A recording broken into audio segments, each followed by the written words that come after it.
Vijayanagara channel ವೀಕ್ಷಕರಿಗೆ ನಮಸ್ಕಾರ. ವಿಜಯನಗರ ವಾರ್ತೆಗಳಿಗೆ ಸ್ವಾಗತ. ಮುಖ್ಯಾಂಶಗಳು.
ಮಾಡಿಕೊಳ್ಳುವಂತೆ ದ್ವಿತೀಯ ಪಿಯುಸಿ ವಿದ್ಯಾರ್ಥಿಗಳಲ್ಲಿ ಕರೆ ನೀಡಿದ ಲೇಪಾಕ್ಷ ಎಸ್ ಜವಳಿ. ಈಗ ವಾರ್ತೆಗಳ ವಿವರ.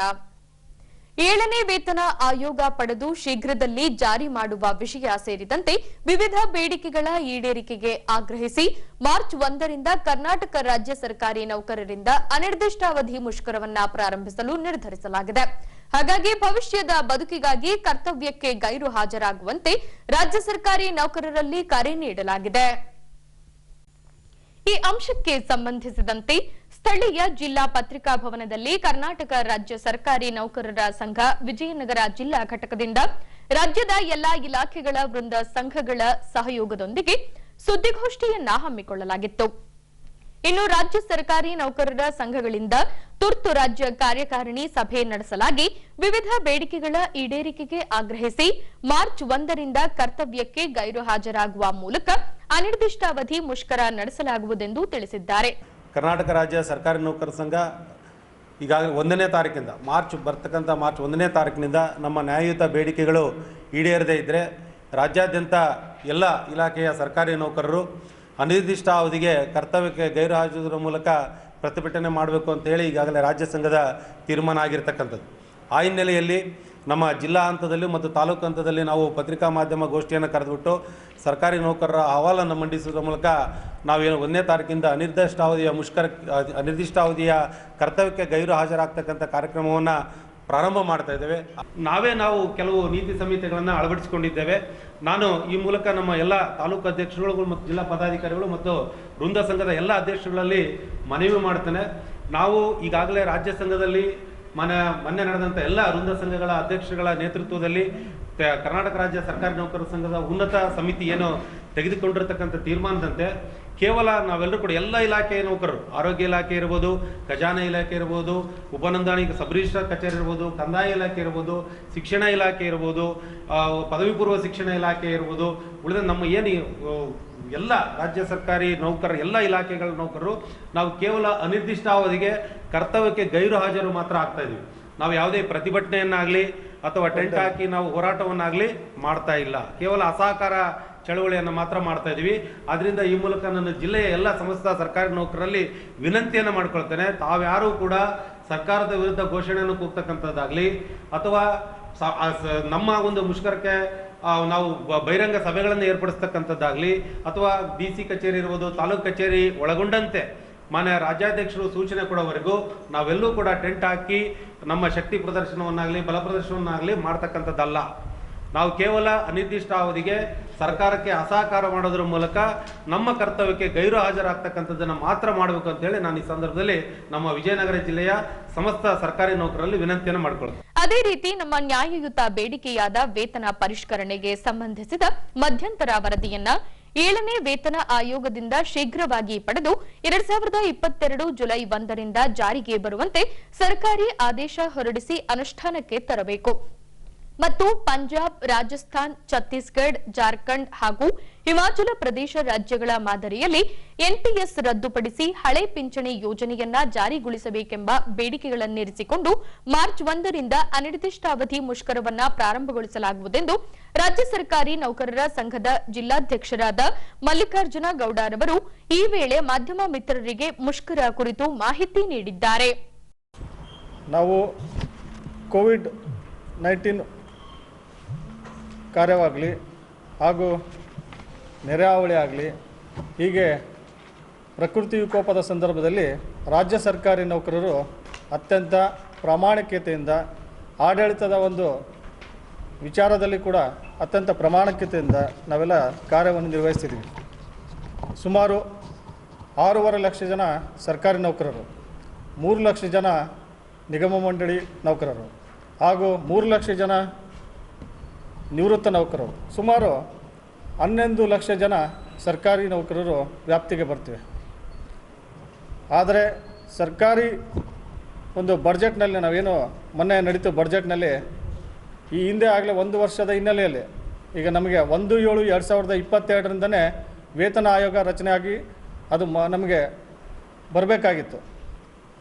ಆದರೆ ಈ ಹಿನ್ನೆಲೆಯಲ್ಲಿ ನಮ್ಮ ಷಡಾಕ್ಷರಿಯವರು ಈಗಾಗಲೇ ಒಂದು 6 ತಿಂಗಳ ಹಿಂದೆಯೇ ಸರ್ಕಾರದ ಒಂದು ಮುಖ್ಯಮಂತ್ರಿಗಳಿಗೆ ಎಲ್ಲ ಸಚಿವರುಗಳು ಕೂಡ ಒತ್ತಾಯ ಮಾಡಿದರು. ಈ 7ನೇ ವೇತನ ಆಯೋಗವನ್ನು ರಚನೆ ಮಾಡಬೇಕು ಮತ್ತು ಈ ಒಂದು 1/7/2022ರಿಂದ ಅದನ್ನು ಅನುಷ್ಠಾನಗೊಳಿಸಬೇಕು ಅಂತೇಳಿ ಒತ್ತಾಯ ಮಾಡಿದರು. ಇಡೀ ರಾಜ್ಯ ಸರ್ಕಾರಿ ನೌಕರರ ಒತ್ತಾಯ ಇದು. ಹೀಗೆ ನಮ್ಮ ಪತ್ರಿಕಾ ಮಾಧ್ಯಮದವರಿಗೆ ನಾವು ತಿಳಿಪಡಿಸ್ತೀವಿ, ರಾಜ್ಯದ 2023-24ನೇ ಸಾಲಿನ ಆಯವ್ಯಯದಲ್ಲಿ ಸರ್ಕಾರಿ ನೌಕರರ ವೇತನ ಭತ್ಯೆಗಳು ಪರಿಷ್ಕರಣೆಗೆ ಸಂಬಂಧಿಸಿದಂತೆ ಯಾವುದೇ ಪ್ರಸ್ತಾಪ ಮಾಡದಿರುವುದು ಸಹಜವಾಗಿಯೇ ನೌಕರರಲ್ಲಿ ನಿರಾಶೆ ಮೂಡಿಸಿದೆ. ರಾಜ್ಯ ಸರ್ಕಾರಿ ನೌಕರರಿಗೆ 7ನೇ ವೇತನ ಆಯೋಗದ ಸೌಲಭ್ಯಗಳನ್ನು ದಿನಾಂಕ 1/7/2022ರಿಂದ ಜಾರಿಗೊಳಿಸಬೇಕಾಗಿತ್ತು. ರಾಜ್ಯ ಸರ್ಕಾರಿ ನೌಕರರ ವೇತನ ಭತ್ಯೆಗಳು ಪರಿಷ್ಕರಣೆಗಾಗಿ ಸರ್ಕಾರವು ರಾಜ್ಯದ ನಿವೃತ್ತ ಮುಖ್ಯ ಕಾರ್ಯದರ್ಶಿಗಳಂತ ಸುಧಾಕರ್ ರಾವ್ IAS ಅವರ ಅಧ್ಯಕ್ಷತೆಯಲ್ಲಿ 7ನೇ ವೇತನ ಆಯೋಗವನ್ನು ರಚಿಸಿದ್ದು, ಆಯೋಗದ ಮುಂದೆ ಸಂಘವು ರಾಜ್ಯ ಸರ್ಕಾರಿ ನೌಕರರ ವೇತನ ಭತ್ಯೆಗಳ ಪರಿಷ್ಕರಣೆಗೆ ಸಂಬಂಧಿಸಿದಂತೆ ವಿಸ್ತೃತ ವರದಿಯನ್ನು ಸಿದ್ಧಪಡಿಸಿ ಸಲ್ಲಿಸಿತ್ತು. ರಾಜ್ಯ ಸರ್ಕಾರದ ಅಧಿಕಾರಿ ನೌಕರರು ಹಾಗೂ ಸರ್ಕಾರದ ಅಧೀನಕ್ಕೊಳಪಡುವಂಥ ನೌಕರರು ಕಾಲಕಾಲಕ್ಕೆ ವೇತನ ಭತ್ಯೆಗಳನ್ನು ಪರಿಷ್ಕರಣೆಯೊಂದಿಗೆ ಪಡೆಯುವುದು ಅವರ ಮೂಲಭೂತ ನ್ಯಾಯಸಮ್ಮತ ಹಕ್ಕಾಗಿದೆ. ಪ್ರಸ್ತುತ ದಿನಗಳಲ್ಲಿ ಅಗತ್ಯ ವಸ್ತುಗಳ ಬೆಲೆ ಏರಿಕೆ ಹಿನ್ನೆಲೆಯಲ್ಲಿ ನೌಕರರ ಕುಟುಂಬ ನಿರ್ವಹಣೆಯಲ್ಲಿ ಸಾಕಷ್ಟು ಸಂಕಷ್ಟಕ್ಕೆ ಸಿಲುಕಿರುವುದು ನೌಕರರ ವೇತನ ಪರಿಷ್ಕರಣೆ ಮಾಡಿ ಆರ್ಥಿಕ ವ್ಯತ್ಯಾಸಗಳನ್ನು ಸರಿಪಡಿಸುವುದು ಸರ್ಕಾರದ ಬಹುದೊಡ್ಡ ಜವಾಬ್ದಾರಿಯಾಗಿದೆ.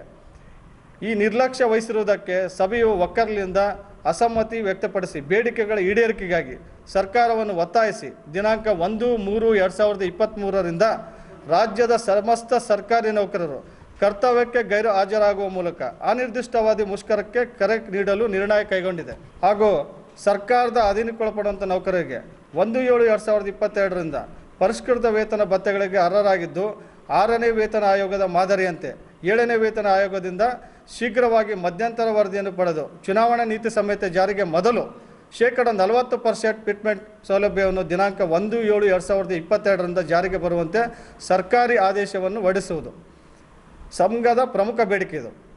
ರಾಜ್ಯದ NPS ನೌಕರರ ಜೀವನ ನಿರ್ವಹಣೆ ಹಾಗೂ ಸಂಧ್ಯಾಕಾಲದ ಬದುಕು ಅತ್ಯಂತ ಕಷ್ಟಕರವಾಗಿರುವುದರಿಂದ NPS ನೌಕರರನ್ನು OPS ವ್ಯಾಪ್ತಿಗೆ ತರುವುದು ಸರ್ಕಾರದ ಜವಾಬ್ದಾರಿಯಾಗಿರುತ್ತದೆ.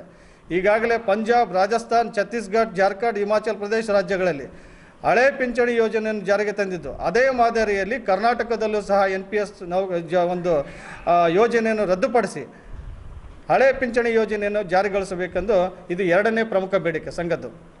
ಹೀಗೆ ದಿನಾಂಕ 1/3/2023ರಿಂದ ರಾಜ್ಯದ ಸಮಸ್ತ ಸರ್ಕಾರಿ ನೌಕರರು ಕರ್ತವ್ಯಕ್ಕೆ ಗೈರು ಹಾಜರಾಗುವ ಮೂಲಕ ಅನಿರ್ದಿಷ್ಟಾವಧಿ ಮುಷ್ಕರವನ್ನು ಬೆಂಬಲಿಸುವುದರೊಂದಿಗೆ ಯಶಸ್ವಿಗೊಳಿಸಲು ಜಿಲ್ಲಾ ತಾಲೂಕು ಯೋಜನಾ ಶಾಖೆಯ ಎಲ್ಲ ಸರ್ಕಾರಿ ಅಧಿಕಾರಿ ನೌಕರರಲ್ಲಿ ನಾನು ಈ ಒಂದು ಸಭೆಯ ಮೂಲಕ ಮನವಿಯನ್ನು ಮಾಡಿಕೊಳ್ತೇನೆ. ಹೊಸಪೇಟೆಯ ನೆಹರು ಕಾಲೋನಿಯಲ್ಲಿ ಬರುವ ಬಳ್ಳಾರಿ ಜಿಲ್ಲಾ ಸಹಕಾರ ಯೂನಿಯನ್ 2ನೇ ಮಹಡಿಯ ಉದ್ಘಾಟನೆ ಕೈಗೊಳ್ಳಲಾಗಿತ್ತು. ಇದೇ ಸಂದರ್ಭದಲ್ಲಿ ಸಹಕಾರ ಸಂಘಗಳ ಅಧ್ಯಕ್ಷರು, ಮುಖ್ಯ ಕಾರ್ಯನಿರ್ವಾಹಕರಿಗೆ ಸೇರಿದಂತೆ ನೌಕರರಿಗೆ 1 ದಿನದ ವಿಶೇಷ ತರಬೇತಿ ಕಾರ್ಯಾಗಾರವನ್ನು ನಡೆಸಲಾಯಿತು. ಈ ಹಿನ್ನೆಲೆಯಲ್ಲಿ ಬಿಡಿಸಿಸಿ ಬ್ಯಾಂಕಿನ ಅಧ್ಯಕ್ಷ ಹಾಗೂ ಸಚಿವರೂ ಆಗಿರುವ ಆನಂದ್ ಸಿಂಗ್ ರವರು ಪೂಜೆ ಸಲ್ಲಿಸುವ ಮೂಲಕ ಸಂಸ್ಥೆಯ 2ನೇ ಮಹಡಿಯ ನಾಮಫಲಕವನ್ನ ಅನಾವರಣಗೊಳಿಸಿದರು. ಬಳಿಕ ರಿಬ್ಬನ್ ಕತ್ತರಿಸುವ ಮೂಲಕ ತರಬೇತಿ ಸಭಾಂಗಣವನ್ನ ಉದ್ಘಾಟಿಸಿ ಪೂಜೆ ಸಲ್ಲಿಸಿದರು.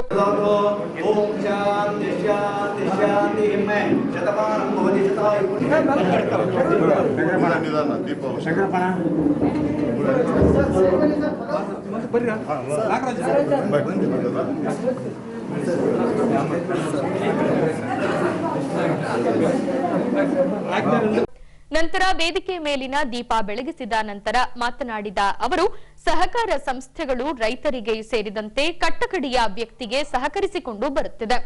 ಸಹಕಾರ ಕ್ಷೇತ್ರ ಇನ್ನಷ್ಟು ವೇಗವಾಗಿ ಬೆಳೆಯಬೇಕಿದೆ. ಈ ಹಿನ್ನೆಲೆಯಲ್ಲಿ ಯುವ ಸಮೂಹಕ್ಕೆ ಸಹಕಾರ ಕ್ಷೇತ್ರದಲ್ಲಿ ಅವಕಾಶ ಕಲ್ಪಿಸಿಕೊಡಬೇಕಾದ ಅವಶ್ಯವಿದೆ ಎಂದು ಹಿರಿಯ ಸಹಕಾರಿಗಳಲ್ಲಿ ಕೋರಿಕೊಂಡರು. ಸಹಕಾರಿ ಸಂಘದಿಂದ ಬಹಳಷ್ಟು ರೈತರು, ಮಹಿಳೆಯರು ಮತ್ತೆ ಕಟ್ಟ ಕಡೆ ಒಂದು ಸಾಮಾನ್ಯ ವ್ಯಕ್ತಿಗೆ ಈ ಸಹಕಾರಿ ಸಂಘಗಳ ಮುಖಾಂತರ ಅನೇಕ ಯೋಜನೆಗಳು ಮಾಡೋದಕ್ಕೆ ಅವಕಾಶ ಮಾಡಿಕೊಡುವಂಥ ಈ ಒಂದು ಸಹಕಾರಿ ಸಂಘ. ಇವತ್ತು ಸಹಕಾರಿ ಸಂಘಗಳು ಬರ್ತಾ ಬರ್ತಾ ಕುಸಿತಾ ಇದೆ.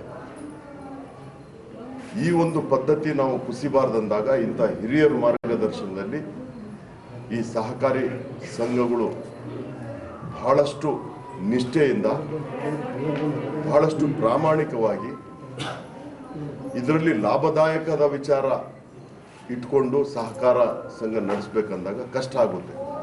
ಆ ಸಹಕಾರಿಗಳಲ್ಲಿ ಇರ್ತಕ್ಕಂಥ ಕಟ್ಟ ಕಡೆ ಮಹಿಳೆಯರಾಗಿರಲಿ, ರೈತರಿಗೆ ಅವರಿಗೆ ಅನ್ಯಾಯ ಆಗೋದಕ್ಕೆ ಅವಕಾಶ ಮಾಡಿಕೊಡ್ಬಾರ್ದು. ನಾವು ಸಹಕಾರಿ ಸಂಘಗಳಿರ್ತಕ್ಕಂಥ ಎಲ್ಲರೂ ಹಿರಿಯರು ಏನಿದ್ದೀರಿ, ಅದ್ರ ಜೊತೆಗೆ ನಾನು ಹಿರಿಯರಿಗೆ ಮನವಿ ಮಾಡ್ಕೊಳ್ಳೋದೇನೆಂದರೆ, ನೀವು ಸಹಕಾರಿಗಳು ಯುವಕರನ್ನು ನೀವು ಸೇರಿಸ್ಕೊಡುವಂಥ ಕೆಲಸ ಮಾಡಿದಾಗ ಏನಾಗುತ್ತೆ, ಈ ಪದ್ಧತಿ ಇನ್ನೂ ಒಂದು 100 ವರ್ಷ ನಡೆಯೋದಕ್ಕೆ ಅವಕಾಶ ಮಾಡಿಕೊಡ್ಬೇಕು. ನಾವು ಪೂರ್ತಿ ಹಿರಿಯರಾಗಿ, ಹಣ್ಣಾಗಿ, ಮುಗ್ಗುರಾಗಿ ನಾವು ಇಲ್ಲೇ ಸಹಕಾರಿಗಳು ಆಗ್ತೀವಿ ಅಂದಾಗ ಏನಾಗುತ್ತೆ, ಆ ಸಹಕಾರಿ ಸಂಘಗಳನ್ನ ನೋಡಿ ವಿಶ್ವೇಂದ್ರ ಅಣ್ಣ ಒಳಗೆ ನಗ್ತಾನೆ. ನಿನಗೆಲ್ಲ ಹೇಳಿದ್ದದು ಪಾಪ ಎಲ್ಲ ಹಿರಿಯರೇ. ನಾನು ಯಾಕೆ ಹೇಳ್ತೀನಿ ಅಂದ್ರೆ, ಈ ಸಹಕಾರಿ ಸಂಘದಿಂದ ಏನಾಗುತ್ತೆ ಅಂದ್ರೆ, ನಾವು ಇದನ್ನ ಮುಂದೆ ಹೊರಿಸ್ಕೊಂಡು ಹೋದಾಗ ಯುವಕರನ್ನ ನಾವು ಬರಮಾಡಿಸ್ಕೊಂಡು ಈ ಸಹಕಾರಿಗಳ ವಿಚಾರಗಳ DCC ಬ್ಯಾಂಕ್ 100 ವರ್ಷದಿಂದ ನಡೀತಾ ಇರತಕ್ಕಂಥದ್ದು ಎದಕ್ಕೋಸ್ಕರ ಅಂದ್ರೆ, ಇಂಥ ಹಿರಿಯರು ಅದನ್ನ ನಡೆಸ್ಕೊಳ್ತಾ ಬರ್ತಾ ಇದ್ದಾರೆ. ಹಾಗಾಗಿ ನಾನು ನಿಮ್ಮ ಹಿರಿಯರಲ್ಲಿ ಮನವಿ ಮಾಡ್ಕೊಳ್ಳೋದೇನೆಂದ್ರೆ, ಸಹಕಾರಿ ಕ್ಷೇತ್ರದಲ್ಲಿ ಯುವಕರನ್ನ ನೀವು ಬರೋದ್ರಿಂದ ಯಾಕಂದ್ರೆ ನಾವೆಲ್ಲ ಶಾಶ್ವತ ಅಲ್ಲ, ಇಲ್ಲಿ ಎಂದೋ ಒಂದು ದಿವಸ ಹೋಗ್ತಾ ಇರಬೇಕು. ಆದರೆ ಈ ಸಂಸ್ಥೆಗಳು ಸದಾ ಒಂದು ಸಮಾಜಕ್ಕಾಗಿ ಕೆಲಸ ಮಾಡುವಂಥ ನಿಟ್ಟಲ್ಲಿ ಹೋಗ್ಬೇಕಂದಾಗ ನಾವು ಯುವಕರನ್ನ, ಯುವತಿಯರನ್ನ, ಹಿರಿಯರನ್ನ ನಾವು ಅವರಿಗೆ ಒಂದು ಅವಕಾಶ ಮಾಡಿಕೊಟ್ಟಾಗ ಈ ಸಹಕಾರಿ ಸಂಘಗಳು ನಡೆಸೋದಕ್ಕೆ ಸಾಧ್ಯತೆ ಅನ್ನೋದು ಇದು ನನ್ನ ವೈಯಕ್ತಿಕವಾದಂಥ ಅಭಿಪ್ರಾಯ. ಅದು ಅಭಿಪ್ರಾಯ ನಾವು ಯಾವ ರೀತಿ ತಗೊಳ್ತೀರೋ ಅನ್ನೋದು ನೀವು ಹಿರಿಯರಿಗೆ ಬಿಟ್ಟಿರೋದು. ಸಹಕಾರಿ ಬಗ್ಗೆ ಇಲ್ಲಿ ಬಂದಂಥ ಮಹಿಳೆಯರಿಗೆ ಒಂದು ಸಲಹೆಗಳು ಕೊಡ್ರಿ, ಯಾವ ರೀತಿ ಸಹಕಾರಿ ಸಂಘಗಳ ಜೊತೆಗೆ ಸಂಬಂಧ ಇರಬೇಕು, ಇದರಿಂದ ಯಾವ ರೀತಿ ನಾವು ಉಪಯೋಗ ಪಡಬೇಕು ಅನ್ನೋ ಕೆಲವು ವಿಚಾರಗಳು ಬಹಳಷ್ಟು ಹಿರಿಯರು ತಾವು ಅವ್ರ ಗಮನಕ್ಕೆ ತರಬೇಕು ಅನ್ನೋ ಒಂದು ಮಾತನ್ನು ಈ ಸಂದರ್ಭದಲ್ಲಿ ಹೇಳಿ, ಬಳಿಕ ಹಿರಿಯ ಸಹಕಾರಿ ವೃಷಭೇಂದ್ರಯ್ಯನವರು ಮಾತನಾಡಿ, ಸಚಿವ ಆನಂದ್ ಸಿಂಗ್ ರವರ ಕೋರಿಕೆಯ ಮೇರೆಗೆ ಯುವ ಸಮೂಹಕ್ಕೆ ಹಿರಿಯ ಸಹಕಾರಿಗಳು ಮನಸ್ಸು ಮಾಡಬೇಕು. ನಾನು ನಿವೃತ್ತಿ ಹೊಂದಲು ಸಿದ್ಧವೆಂದರು. ನಾವು ಸಹಿತ ಅರ್ಥ ಮಾಡ್ಕೊಂಡಿದ್ದೀವಿ, ನಿಮ್ಮ ಜೊತೆಗೆಲ್ಲ ಸೇರ್ತಾ ಇದ್ದೀವಿ. ಅಧ್ಯಕ್ಷರಿರ್ಬೋದು, ಇರ್ತಾ ಇರ್ಬೋದು, ನಿರ್ದೇಶಕರಿರ್ಬೋದು, ಇರ್ಬೋದು. ನಾನು ಒಬ್ಬ ಸಹಕಾರಿಯಾಗಿ ನಿಮ್ಮ ಏನು ಕಾರ್ಯಚಟುವಟಿಕೆ ಮಾಡ್ತೀರಿ ಅದಕ್ಕೆ ಸದಾ ಭಾಗಿಯಾಗಿ ನಾನು ಕೂಡ ಈ ಒಂದು ಮೂಮೆಂಟ್ನಿಂದ ನಿರ್ಗಮಿಸಬೇಕು ಅಂತ ತೀರ್ಮಾನ ಮಾಡಿದ್ದೀನಿ. ಸಂತೋಷವಾಗಿ, ತೃಪ್ತಿ ಇದೆ, ಒಂದು ಆತ್ಮತೃಪ್ತಿಯಿಂದ ನಾವು ಸಂತೋಷಪಟ್ಟು ಹೇಳ್ತಾ ಇದ್ದೀವಿ ಈ ಮಾತು. ನೀವು ಎಲ್ಲ ಈ ಒಂದು ಒಬ್ಬನೇ ಎಲ್ಲರಿಗಾಗಿ ಎಲ್ಲರೂ ಒಬ್ಬನಿಗೆ ಅಂತಕ್ಕಂಥ ಈ ಒಂದು ತತ್ವ ನಿಷ್ಠೆಯಿಂದ ಇರ್ತಕ್ಕಂಥ ಈ ಒಂದು ಆಂದೋಲನದಲ್ಲಿ ಪ್ರತಿಯೊಬ್ಬರು ಭಾಗವಹಿಸಿ ಆಂದೋಲನಕ್ಕೆ ತಮ್ಮದಾದಂಥ ಕೊಡುಗೆ ಕೊಡಬೇಕು, ಇದರ ಅನುಕೂಲ ಪಡಬೇಕಂತ ಹೇಳಿ ನೀವೆಲ್ಲರಿಗೂ ಈ ಒಂದು ಸಹಕಾರ ಆಂದೋಲನದಿಂದ ಒಳ್ಳೆಯದಾಗಿದೆ ಅಂತ ಆಲೋಚಿಸಿ ನನ್ನ ಮಾತುಗಳನ್ನು ಮುಗಿಸ್ತಾ ಇದ್ದೇನೆ. ಜೈ ಹಿಂದ್, ಜೈ ಸರ್ಕಾರ. ನಂತರ ಸಚಿವ ಆನಂದ್ ಸಿಂಗ್ ರವರಿಗೆ ಸೇರಿದಂತೆ ಸಹಕಾರಿಗಳಿಗೆ ಸನ್ಮಾನಿಸಿ ಗೌರವಿಸಲಾಯಿತು. ನಂತರ ಬಳ್ಳಾರಿ ಜಿಲ್ಲಾ ಸಹಕಾರಿ ಯೂನಿಯನ್ನ ಆಡಳಿತ ಮಂಡಳಿಯ ಅಧ್ಯಕ್ಷ ಶಿವಪ್ರಸಾದ್ ರವರು ಸಂಸ್ಥೆ ಬೆಳೆದು ಬಂದ ವಿಷಯ ಕುರಿತಾಗಿ ಪರಿಚಯಿಸಿಕೊಟ್ಟರು. ಉದ್ದೇಶ ಮುಖ್ಯವಾಗಿ ನಮ್ಮ 2ನೇ ಮಹಡಿ ಇದು ಹೋದ ವರ್ಷ ಮಾರ್ಚ್ ತಿಂಗಳಲ್ಲಿ GT ದೇವೇಗೌಡರು ಬಂದು ಶಿಲಾನ್ಯಾಸ ಮಾಡಿದ್ರು. ಈಗ ಒಂದು ವರ್ಷದೊಳಗೆ ಈ ಸಂಪೂರ್ಣವಾಗಿ ಈ ಕಟ್ಟಡ ಇವತ್ತು ರೆಡಿಯಾಗಿ ಉದ್ಘಾಟನೆಯನ್ನು ತಮ್ಮ ಮೂಲಕ ಎಲ್ಲ ಆಗಿರೋದು ನಾವೆಲ್ಲ ನೋಡಿದ್ದೀವಿ. ಇದಕ್ಕೆ ನಮಗೆ ಸಹಾಯವಾಗಿ BDCC ಬ್ಯಾಂಕಿನವರು 8 ಲಕ್ಷ ರೂಪಾಯಿ ದೇಣಿಗೆಯನ್ನು ಕೊಟ್ಟಿದ್ದರು. ಅದೇ ರೀತಿ ಮಹಾಮಂಡಳದವರು ಸಹ 13 ಲಕ್ಷವನ್ನು ದೇಣಿಗೆ ಕೊಟ್ಟು ನಮ್ಮ ಒಂದು ಯೂನಿಯನ್ನ ಎಲ್ಲ ನಿರ್ದೇಶಕರು ಒಂದು ಉಳಿತಾಯದ ಒಂದು ಹಣದಲ್ಲಿ ಈ ಒಂದು ಸುಸಜ್ಜಿತ ಇವತ್ತು ಕಟ್ಟಡ ಆಗಿದೆ. ಇದರಲ್ಲಿ ಒಂದು 100 ರಿಂದ 150 ಜನ ಸತತವಾಗಿ ಇದೇ ರೀತಿ ನಮ್ಮ ಕಾರ್ಯಕ್ರಮ ನಡೀತಾ ಇತ್ತು ಯೂನಿಯನ್. ಅದರಲ್ಲಿ ನಮ್ಮದೇ ಆದಂಥ ಕಟ್ಟಡದಲ್ಲಿ ಉಪಯೋಗಿಸೋಕ್ಕೆ ಅನುಕೂಲ ಆಗುತ್ತೆ ಅಂತ ಈ ಸಂದರ್ಭದಲ್ಲಿ ಹೇಳಬೇಕಾಗ್ತದೆ. ಹಾಗೆ ಇವತ್ತು ನಮ್ಮ ಈ ಯೂನಿಯನ್ನ ಸ್ಥಾಪಕರಾದಂಥ ಸಂಡೂರಿನ MI ಗೋರ್ಪಡೆಯವರು ಈ ಒಂದು ಸ್ಥಳವನ್ನು ಅವಕಾಶ ಮಾಡಿಕೊಟ್ಟಿದ್ರು. ಆ ಒಂದು ಸ್ಥಳದಲ್ಲಿ ಇವತ್ತು ಹಳೆ ನಮ್ಮ ಹಿರಿಯರೇನಾದಂಥ BK ನಾಗರಾಜ್ ಅವರು, DH ರಾಮಣ್ಣ ಅವರು ಆ ಒಂದು ನೇತೃತ್ವದಲ್ಲಿ ಒಂದು ಸುಸಜ್ಜಿತ ಕಟ್ಟಡ ಆಯಿತು. ನಂತರ ಹೀಗೆ ಮತ್ತೆ ಮುಂದುವರೆದು ಈಗ 2ನೇ ಮಹಡಿಯಾಗಿದೆ ಅಂತ ಈ ಸಂದರ್ಭದಲ್ಲಿ ತಮಗೆ ನೆನಪು ಮಾಡ್ತಾ ಇದ್ದೀವಿ. ಹಾಗೆ ಇವತ್ತು ಈ ಒಂದು ತರಬೇತಿ ಕಾರ್ಯಕ್ರಮ ಇಷ್ಟೇ. ತಾವೆಲ್ಲ ಆಗಲೇ ಅದನ್ನು ಪುನಃ ನಾವು ಹೇಳೋದು ಬೇಡ. ಒಂದು ಹೆಚ್ಚಿನ ಕಾರ್ಯಚಟುವಟಿಕೆಯಿಂದ ಈ ಒಂದು ತಮ್ಮ ಕೆಲಸಗಳು ಮಾಡೋಕ್ಕಾಗಿ ಒಂದು ಈ ಥರ ತರಬೇತಿಯನ್ನು ನೀಡ್ತಾ ಇದ್ದೇವೆ. ಅದಕ್ಕೆ ನಮ್ಮ ದಾವಣಗೆರೆಯಿಂದ ಮಂಜುನಾಥ್ ಸರ್ ಬಂದಿದ್ದಾರೆ. ಹಾಗೆ ನಮ್ಮ ಮಹಾಮಂಡಳದ ಹಿರಿಯರಾದಂಥ ರುದ್ರಪ್ಪನವರು ಬಂದಿದ್ದಾರೆ. ಒಳ್ಳೆ ಅವರು ಒಂದು ಉಪನ್ಯಾಸವೇ, ಅದನ್ನು ತಾವು ಮನಗೊಟ್ಟು ಕೇಳಿ ಅದನ್ನು ದಿನನಿತ್ಯದ ಕೆಲಸಕ್ಕೆ ಉಪಯೋಗಿಸ್ಕೊಂಡ್ರೆ ತಮಗೆ ಹೆಚ್ಚಿನ ಅನುಕೂಲ ಆಗುತ್ತೆ ಅಂತ ಹೇಳ್ತಾ, ಈ ಒಂದು ಯೂನಿಯನ್ನ ಕಟ್ಟಡಕ್ಕೆ ಹಿಂದೆ ಸಹಕರಿಸಿದಂಥ ನಮ್ಮ ಮಾಜಿ ಅಧ್ಯಕ್ಷರು, ಉಪಾಧ್ಯಕ್ಷರು, ನಿರ್ದೇಶಕರು, ಕಾರ್ಯದರ್ಶಿಗಳು ಎಲ್ಲರನ್ನೂ ನಾವು ಆಹ್ವಾನ ಮಾಡಿದ್ವಿ. ಅದರಲ್ಲಿ ಕೆಲವೊಂದು ಜನ ಭಾಗವಹಿಸಿದ್ದಾರೆ, ಅವರನ್ನೆಲ್ಲ ಸನ್ಮಾನ ಮಾಡಿದ್ದೀವಿ. ಅವನ್ನೆಲ್ಲ ಸ್ಮರಿಸುತ್ತಾ ಈ ಒಂದು ಕಾರ್ಯಕ್ರಮದ ಈ ಕಟ್ಟಡದ ಒಂದು ಯಶಸ್ವಿಗೆ ಕಾರಣೀಭೂತರಾದಂಥ ಎಲ್ಲ ನಮ್ಮ ಹಿರಿಯ ಸಹಕಾರಿಗಳಿಗೆ ಮತ್ತೊಮ್ಮೆ ವಂದಿಸುತ್ತಾ, ಈಗ ಸಮಯ ಆಗಿದ್ದರಿಂದ ತಮಗೆಲ್ಲ ಭಗವಂತ ಒಳ್ಳೆ ಆರೋಗ್ಯ, ಆಯಸ್ಸು, ನೆಮ್ಮದಿ, ಯಶಸ್ಸನ್ನು ದಯಪಾಲಿಸಿ ಅಂತ ಹೇಳ್ತಾ, ನಿರುದ್ಯೋಗವನ್ನ ನೀಗಿಸುವ ನಿಟ್ಟಿನಲ್ಲಿ ಕರ್ನಾಟಕ ರಾಜ್ಯ ಸರ್ಕಾರದಿಂದ ರಾಷ್ಟ್ರೀಯ ವೃತ್ತಿ ಸೇವಾ ಯೋಜನೆಯ ಅಡಿಯಲ್ಲಿ ಬೃಹತ್ ಉದ್ಯೋಗ ಮೇಳವನ್ನ ನಡೆಸಿ ಅರ್ಹ ಅಭ್ಯರ್ಥಿಗಳನ್ನ ಆಯ್ಕೆ ಮಾಡಿ ಖಾಸಗಿ ಸಂಸ್ಥೆಗಳಲ್ಲಿ ಉದ್ಯೋಗ ದೊರಕಿಸುವ ಯೋಜನೆ ಇದಾಗಿದೆ. ಈ ಹಿನ್ನೆಲೆಯಲ್ಲಿ ಥಿಯೋಸಫಿಕಲ್ ಕಾಲೇಜಿನಲ್ಲಿ ಉದ್ಯೋಗ ಮೇಳ ಕೈಗೊಳ್ಳಲಾಗಿತ್ತು. ಹೀಗೆ ಹಂಪಿ ರಸ್ತೆಯಲ್ಲಿ ಬರುವ ಥಿಯೋಸಫಿಕಲ್ ಮಹಿಳಾ ಕಾಲೇಜಿನಲ್ಲಿ ಕರ್ನಾಟಕ ಸರ್ಕಾರ ಕೈಗಾರಿಕಾ ತರಬೇತಿ ಮತ್ತು ಉದ್ಯೋಗ ಇಲಾಖೆ, ಜಿಲ್ಲಾ ಉದ್ಯೋಗ ವಿನಿಮಯ ಕಚೇರಿ ಬಳ್ಳಾರಿ ಹಾಗೂ ಉಗಮದೇವಿ ಭವರ್ಲಾಲ್ ನಾಹರ್ ಥಿಯೋಸಫಿಕಲ್ ಮಹಿಳಾ ಕಾಲೇಜಿನ ಸಹಯೋಗದೊಂದಿಗೆ ರಾಷ್ಟ್ರೀಯ ವೃತ್ತಿ ಸೇವಾ ಯೋಜನೆಯ ಅಡಿಯಲ್ಲಿ ಬೃಹತ್ ಉದ್ಯೋಗ ಮೇಳವನ್ನ ಹಮ್ಮಿಕೊಳ್ಳಲಾಗಿತ್ತು. ಇದರಲ್ಲಿ 15ಕ್ಕೂ ಅಧಿಕ ಪ್ರತಿಷ್ಠಿತ ಖಾಸಗಿ ಕಂಪನಿಗಳು ಭಾಗವಹಿಸಿದ್ದವು. ಇನ್ನು SSLC, PUC, ITI, diploma, engineering ಹಾಗೂ ಯಾವುದೇ ಪದವಿ ಸ್ನಾತಕೋತ್ತರ ವಿದ್ಯಾರ್ಹತೆ ಹೊಂದಿದ 18 ವರ್ಷ ತುಂಬಿದ ವಿದ್ಯಾರ್ಥಿಗಳಿಗೆ ಅವಕಾಶ ಕಲ್ಪಿಸಿಕೊಡಲಾಗಿ ಖಾಸಗಿ ಕಂಪನಿಗಳಿಂದ ಸಂದರ್ಶನ ನಡೆಸಲಾಯಿತು. ಇನ್ನು ರಾಜ್ಯ ಸೇರಿದಂತೆ ದೇಶ ವಿದೇಶಗಳಲ್ಲಿ 10% ಮಾತ್ರ ಸರ್ಕಾರಿ ಹುದ್ದೆಗಳಿದ್ದು ಉಳಿದ 90% ಹುದ್ದೆಗಳು ಖಾಸಗಿ ಸಂಸ್ಥೆಗಳಲ್ಲಿ ಲಭ್ಯವಿರುತ್ತವೆ. ಹಾಗಾಗಿ ಸರ್ಕಾರದಿಂದ ರಾಷ್ಟ್ರೀಯ ವೃತ್ತಿ ಸೇವಾ ಯೋಜನೆಯ ಅಡಿಯಲ್ಲಿ ಉದ್ಯೋಗ ಮೇಳ ನಡೆಸಿ ಅರ್ಹ ಅಭ್ಯರ್ಥಿಗಳನ್ನ ಆಯ್ಕೆ ಮಾಡುವ ಖಾಸಗಿ ಸಂಸ್ಥೆಗಳು ನಿರುದ್ಯೋಗಿಗಳಿಗೆ ಉದ್ಯೋಗ ನೀಡುವ ಯೋಜನೆ ಇದಾಗಿದೆ ಎಂದು ಜಿಲ್ಲಾ ಉದ್ಯೋಗ ವಿನಿಮಯ ಕಚೇರಿಯ ಅಧಿಕಾರಿಗಳು ಈ ವೇಳೆ ತಿಳಿಸಿದ್ದಾರೆ.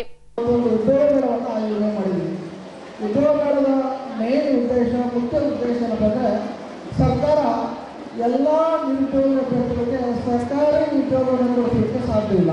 ನಿಮಗೆಲ್ಲ ಗೊತ್ತಿರುತ್ತೆ, ಅದು ಕರ್ನಾಟಕ ಅಲ್ಲ, ಭಾರತದ ಇಡೀ ವಿಶ್ವಕ್ಕೆ ನಿರುದ್ಯೋಗಿ ಸಮಸ್ಯೆ ಅನ್ನೋದು ದೊಡ್ಡ ಪ್ರಗತಿಭೂತವಾಗಿದೆ. ಯಾರು ಸಹ ಎಲ್ಲರಿಗೂ, ಎಲ್ಲ ವಿದ್ಯಾವಂತ ನಿರುದ್ಯೋಗಿ ವಿದ್ಯಾರ್ಥಿಗಳಿಗೆ ಎಲ್ಲರಿಗೂ ಸರ್ಕಾರಿ ಕೆಲಸವನ್ನು ಕೊಡೋದಕ್ಕೆ ಸಾಧ್ಯ ಇಲ್ಲ. ನಮ್ಮೊಂದು ಅಂತಿಮ ಅಂಶದ ಪ್ರಕಾರ ಸರ್ಕಾರಿ ಹುದ್ದೆಗಳ ಸಂಖ್ಯೆನೇ 7-8% ಇದಾವೆ. ಮ್ಯಾಕ್ಸಿಮಮ್ ಅಂತ 10% ಇರ್ಬೋದು. ಅದರಲ್ಲಿ ಹೆಚ್ಚಾಗಿ ರೈಲ್ವೆ ಮತ್ತು ಶಿಕ್ಷಣ ಇಲಾಖೆಗಳಿದ್ದಾವೆ. ಕೂಡ ಎಲ್ಲವೂ ಕಡಿಮೆ ಸಂಖ್ಯೆ ಇದೆ. ಒಟ್ಟಾರೆ ಪ್ರತಿಶತ 10% ಇರೋದಿಲ್ಲ ಸರ್ಕಾರಿ ಹುದ್ದೆಗಳ ಸಂಖ್ಯೆ. ರಿಮೈನಿಂಗ್ 90% ಇದೆ. ಅವೆಲ್ಲ ಖಾಸಗಿ ವಲಯದ ಹುದ್ದೆಗಳು, ಖಾಸಗಿ ವಲಯದಲ್ಲಿರ್ತಕ್ಕಂಥ ಕೈಗಾರಿಕೆಗಳು, ಕಂಪನಿಗಳು, ಸಂಸ್ಥೆಗಳು ಇತ್ಯಾದಿಗಳಲ್ಲಿ ಖಾಸಗಿ ಉದ್ಯೋಗ ಅವಕಾಶಗಳು ಜಾಸ್ತಿ ಇದ್ದಾವೆ. ಅದಕ್ಕಾಗಿ ಸರ್ಕಾರ ಏನು ಮಾಡಿದ್ರೆ, ಎಲ್ಲರಿಗೂ ಸರ್ಕಾರಿ ಹುದ್ದೆಗಳನ್ನು ಕಲ್ಪಿಸೋಕ್ಕೆ ಸಾಧ್ಯ ಇಲ್ಲ. ಹಾಗಾಗಿ ಖಾಸಗಿ ವಲಯದ ಉದ್ಯೋಗಗಳನ್ನು ಕಲ್ಪಿಸೋದನ್ನ ಉದ್ದೇಶದಿಂದ ಈ ಒಂದು ಉದ್ಯೋಗ ಮೇಳವನ್ನು ಆಯೋಜನೆ ಮಾಡೋದಕ್ಕೆ ರಾಜ್ಯದಿಂದ ಸ್ಟಾರ್ಟ್ ಮಾಡಿದ್ದಾರೆ. ಉದ್ಯೋಗ ಮೇಳದ ಉದ್ದೇಶ ಅಂದರೆ ಎಲ್ಲರೂ ಎಲ್ಲ ಅಭ್ಯರ್ಥಿಗಳು ಎಲ್ಲ ಕಂಪ್ನಿ ಹತ್ರ ಹೋಗೋಕ್ಕೆ ಸಾಧ್ಯ ಇಲ್ಲ. ಅಂದರೆ ಇಂಡಿವಿಜುವಲ್ ಆಗಿ ಉದ್ಯೋಗ ಮೇಳ ಇಲ್ಲ ಅಂದರೆ ಎಲ್ಲ ನಿರುದ್ಯೋಗ ಅಭ್ಯರ್ಥಿಗಳು ಕಂಪ್ನಿ ಹತ್ರ ಕಂಪ್ನಿಯನ್ನು ಅರಿಸ್ಕೊಂಡು ಅವರಿಂದ ಹತ್ರ ಹೋಗ್ಬೇಕು. ಅದನ್ನು ಬಿಟ್ಬಿಟ್ಟು ನಾವೇ ನಮ್ಮ ಮಿತ್ರ ಕಂಪ್ನಿಯಲ್ಲೇ ಕರೆಸಿದ್ವಿ. ಅದು ಕಂಪೇರು ಕಷ್ಟ ಆಗುತ್ತೆ. ಎಲ್ಲರೂ ನಮ್ಮ ವೇಕೆನ್ಸೀಸ್ ಬೇಕು, ಅವ್ರಿಗೆ ಮ್ಯಾನ್ ಪವರ್ ಬೇಕು ಅಂದರೆ ಹುಡ್ಕೊಂಡು ಹೋಗೋಕ್ಕಾಗಲ್ಲ. ಹಾಗಾಗಿ ಅವರು ಸಹ ಇಂಥ ಒಂದು ಪ್ಲೇಸ್ಗೆ ಪಾರ್ಟಿಸಿಪೇಟ್ ಮಾಡಿದ್ರೆ ಅವ್ರಿಗೆ ಬೇಕಾದಂಥ interview candidates, qualified candidates, merit candidates ಇರ್ತಾರೆ. ಹಾಗಾಗಿ ಉದ್ಯೋಗ ಮೇಳ ಅನ್ನೋದು ಒಂದು ವೇದಿಕೆ. ಯಾರು ಮಿಸ್ ಆಗ್ತಾರಂದರೆ ನಿರುದ್ಯೋಗೇತರರು ಮತ್ತು ಉದ್ಯೋಗದಾರರು, ನಿರುದ್ಯೋಗ ಇಬ್ಬರೂ ಸಮಾಧಾನ ಮಾಡ್ತಕ್ಕಂಥದ್ದನ್ನ ಒಂದು ವೇದಿಕೆ ಸೃಷ್ಟಿಸುವ ಕೆಲಸವನ್ನು ಈ ಉದ್ಯೋಗ ಮೇಳ ಮಾಡ್ತಾ ಇದ್ದಾರೆ. ಹೇಗೆ ಅಭ್ಯರ್ಥಿಗಳಂದರೆ ನಮ್ಮೂರಾಗಿರಬೇಕು, ನಮ್ಮ ಮನೆ ಇರಬೇಕು, ನಮ್ಮ ಬೇರೆ ಮೇಲೆ ಇರಬೇಕು ನಮ್ಮ ಅನುಭವ ಇದೆ. ನೀವೆಲ್ಲೇ ಆಲೋಚಿಸಿಲ್ಲ ಹೋಗ್ತೀವಿ ಕೆಲಸ ಮಾಡ್ತೀವಿ ಅಂದಾಗ ಖಂಡಿತ ಉದ್ಯೋಗಗಳ ಸಂಖ್ಯೆ ಅಂತೂ ಜಾಸ್ತಿ ಇದೆ. ನೀವು ಕ್ವಾಲಿಫೈಡ್ ಆಗಿರ್ಬೇಕಂದ್ರೆ ಜಾಸ್ತಿ ಟೆಕ್ನಿಕಲ್ ಕೋರ್ಸ್ ಇದ್ದಾವೆ, IT, diploma engineering. Non technical ಸ್ವಲ್ಪ ಕಡಿಮೆ ಇದ್ದಾವೆ, ಆದರೂ ನೀವು ಟ್ರೈ ಮಾಡ್ಬೋದು. ಬಟ್ ಇನ್ನೊಂದು ವಿನಂತಿ ನಿಮ್ಮಲ್ಲೆಲ್ಲ, ನೀವು ಪರ್ಸ್ಯೂಮ್ ಕ್ಯಾಂಡಿಡೇಟ್ಸ್ ಈಗ ಸ್ಟೂಡೆಂಟ್ಸ್ ಈಗ ನೀವೆಲ್ಲ ಓದ್ತಾ ಈಗ ಓದೋಂಥ ಒಂದು ಕಿವಿ ಮಾತೇನಂದರೆ ನೀವು ಸ್ಟಡಿ ಫಸ್ಟ್ ಮುಗಿಸಿದ ಮೇಲೆ ನೀವು ಹೈಯರ್ ಎಜುಕೇಷನ್ ನೋಡ್ಬೇಕಂದ್ರೆ ಕಂಟಿನ್ಯೂ ಸ್ಟಡಿಯನ್ನು ಕಂಟಿನ್ಯೂ ಮಾಡಿ ಡಿಸ್ಕಂಟಿನ್ಯೂ ಮಾಡಬೇಡಿ. ಇಲ್ಲ ನಮ್ಮ ಕೈಲೇ ಅಥವಾ ನಮ್ಮ ಮನೆಯವರು ಓದೋಕ್ಕಾಗಲ್ಲ, ನಮ್ಮ ಕೈಲಿ ಓದೋಕ್ಕಾಗಲ್ಲ ಅನ್ನೋರು ಈಗ ನಾವು ಏನು ಹೋಗಿದ ಅದು ಆ ಕ್ವಾಲಿಫಿಕೇಷನ್ ಮೇಲೆ ನೀವು. ಮಹಿಳೆಯರು ತಯಾರಿಸಿದ ಕರಕುಶಲ ವಸ್ತು ಸೇರಿದಂತೆ ವಿವಿಧ ತೆರನಾದ ದಿನಸಿ ಹಾಗೂ ಉಪ್ಪಿನಕಾಯಿಗೆ ಮಾರುಕಟ್ಟೆ ಒದಗಿಸಿಕೊಡುವ ನಿಟ್ಟಿನಲ್ಲಿ ಸಂಜೀವಿನಿ ಮಾಸಿಕ ಸಂತೆಯನ್ನ ನಡೆಸಿಕೊಂಡು ಬರಲಾಗುತ್ತಿದೆ. ಈ ಭಾಗವಾಗಿ ನಾಗೇನಹಳ್ಳಿ ಗ್ರಾಮ ಪಂಚಾಯಿತಿ ಸಂಜೀವಿನಿ ಮಟ್ಟದ ಒಕ್ಕೂಟದವರಿಂದ ಮಾಸಿಕ ಸಂತೆಯಲ್ಲಿ ಪ್ರದರ್ಶನ ಹಾಗೂ ಮಾರಾಟ ನಡೆಸಲಾಯಿತು. ಹೀಗೆ ಹೊಸಪೇಟೆ ನಗರಸಭಾ ಕಾರ್ಯಾಲಯದ ಆವರಣದಲ್ಲಿ ನಾಗೇನಹಳ್ಳಿ ಗ್ರಾಮ ಪಂಚಾಯಿತಿ ಸಂಜೀವಿನಿ ಮಟ್ಟದ ಒಕ್ಕೂಟದವರಿಂದ ಮಾಸಿಕ ಸಂತೆಯನ್ನ ಕೈಗೊಳ್ಳಲಾಗಿತ್ತು. ಈ ವೇಳೆ ಸ್ವಸಹಾಯ ಸಂಘದ ಮಹಿಳೆಯರಿಂದ ತಯಾರಿಸಿದ ಕರಕುಶಲ ವಸ್ತುಗಳು ಸೇರಿದಂತೆ ರುಚಿಕರವಾದ ದಿನಸಿ, ಖಡಕ್ ರೊಟ್ಟಿ ಸೇರಿದಂತೆ ಇನ್ನಿತರೆ ವಸ್ತುಗಳ ಪ್ರದರ್ಶನ ಹಾಗೂ ಮಾರಾಟ ನಡೆಸಲಾಯಿತು. ಕರ್ನಾಟಕ ಸರ್ಕಾರ ಗ್ರಾಮೀಣ ಅಭಿವೃದ್ಧಿ, ಪಂಚಾಯತ್ ರಾಜ್ ಇಲಾಖೆ, ಕೌಶಲ್ಯ ಅಭಿವೃದ್ಧಿ, ಉದ್ಯಮಶೀಲತಾ ಮತ್ತು ಜೀವನೋಪಾಯ ಇಲಾಖೆ ಮತ್ತು ವಿಜಯನಗರ ಜಿಲ್ಲಾ ಪಂಚಾಯತ್ ಹಾಗೂ ತಾಲೂಕು ಪಂಚಾಯತ್ನಿಂದ ಸಂಜೀವಿನಿ ಮಾಸಿಕ ಸಂತೆಯನ್ನ ನಡೆಸಿಕೊಂಡು ಬರಲಾಗುತ್ತಿದೆ. ಮಹಿಳೆಯರು ತಯಾರಿಸಿದ ವಸ್ತುಗಳಿಗೆ ಮಾರುಕಟ್ಟೆ ಒದಗಿಸಿಕೊಡುವುದಕ್ಕೋಸ್ಕರ ಸಂಜೀವಿನಿ ಮಾಸಿಕ ಸಂತೆಯನ್ನ ನಡೆಸಲಾಗುತ್ತಿದೆ. ಯೋಜನೆ ಸರಿ ಇದೆ, ಆದರೆ ಈ ಕುರಿತಾಗಿ ಸಾರ್ವಜನಿಕ ವಲಯದಲ್ಲಿ ವ್ಯಾಪಕ ಪ್ರಚಾರದ ಅವಶ್ಯವಿದೆ ಎಂಬುದು ಪ್ರಜ್ಞಾವಂತರ ಅಭಿಪ್ರಾಯವಾಗಿದೆ.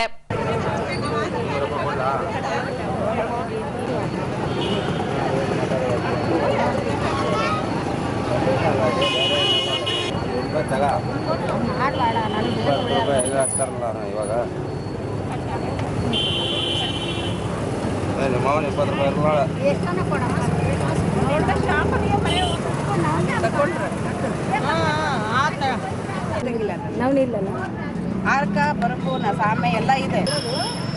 ಅದೇ ಇಲ್ಲ ಮೇನ್ ರಾಗಿ ನವಣಿ ಇರ್ಬೇಕ್ರಿ, ಅದೇ ಇಲ್ಲ ನವಣಿ ಇರ್ಬೇಕು.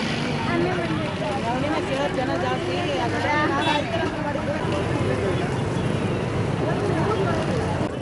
ಕೊಟ್ಟಿಲ್ಲ ರೂಪಾಯಿ.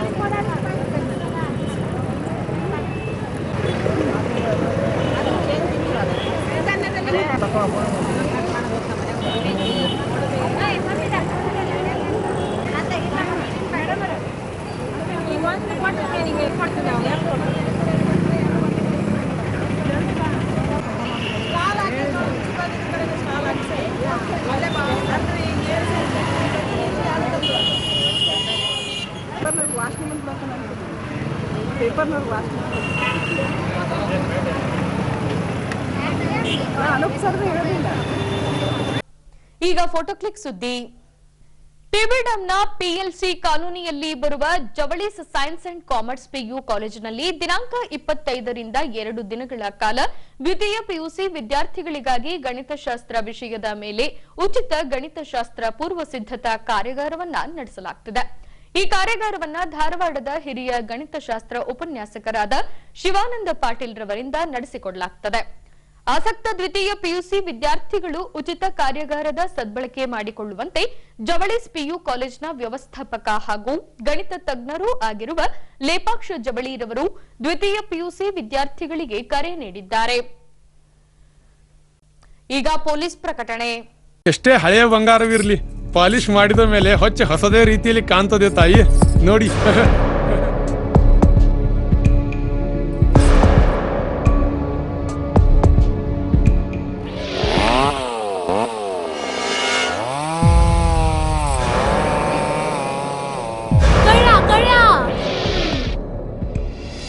ತಾಯಿ, ನಿಮ್ ಮೈ ಮೇಲೆ ಅದೋ ಹೊಲಸು ಬಿದ್ದಿದೆ.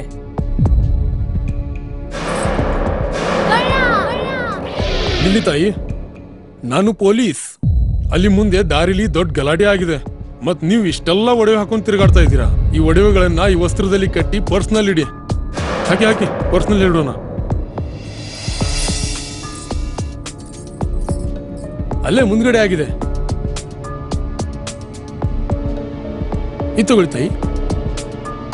ನಾನು ಬರ್ತೀನಿ. ಈ ಕಡೆಯಿಂದ ಹೋಗಿ.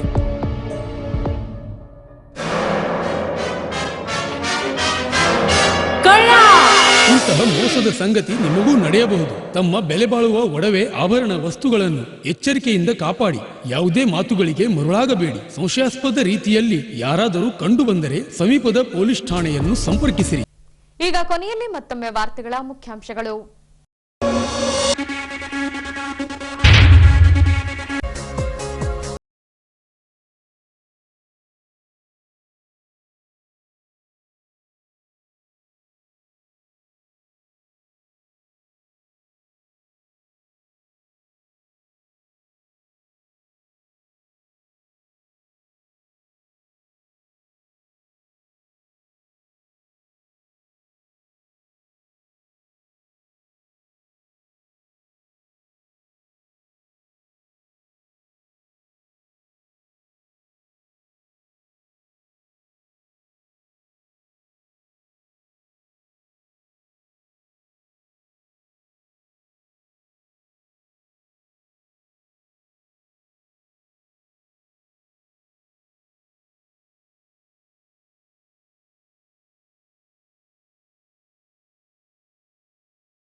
ದ್ವಿತೀಯ ಪಿಯುಸಿ ವಿದ್ಯಾರ್ಥಿಗಳಲ್ಲಿ ಕರೆ ನೀಡಿದ ಲೇಪಾಕ್ಷ ಎಸ್ ಜವಳಿ. ಇಲ್ಲಿಗೆ ವಾರ್ತಾ ಪ್ರಸಾರ ಮುಕ್ತಾಯವಾಯಿತು. ದೈನಂದಿನ ಆಗುಹೋಗುಗಳ ಮಾಹಿತಿಗಾಗಿ ವೀಕ್ಷಿಸಿ ವಿಜಯನಗರ ಸುದ್ದಿವಾಹಿನಿ. ನಾನು ತೇಜಸ್ವಿನಿ ಪಿ ಪಾಟೀಲ್. ನಮಸ್ಕಾರ.